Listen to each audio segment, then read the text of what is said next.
quand le péché affaiblit le sens moral. Le pécheur ne discerne plus ses défauts et ne se rend pas compte de l'énormité du mal qu'il a commis.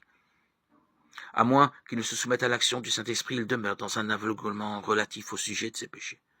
Ses confessions ne sont pas sincères.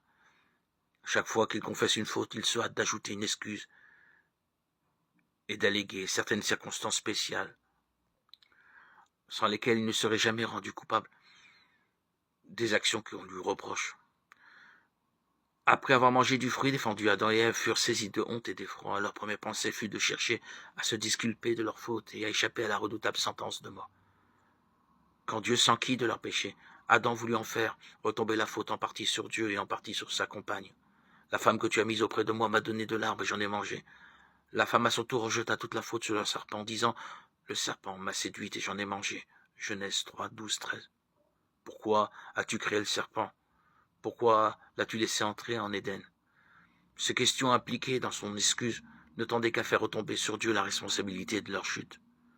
La tendance à excuser ses torts a pris naissance chez le père du mensonge et se manifeste chez tous les fils et toutes les filles d'Adam.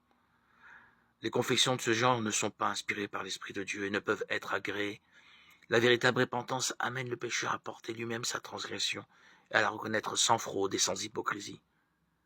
De même que le publicain n'osant pas même lever les yeux au ciel, il dira « Ô Dieu, sois apaisé envers moi qui suis un pécheur. » Ceux qui reconnaissent leur culpabilité seront justifiés car Jésus présentera les mérites de son sang en faveur des âmes repentantes.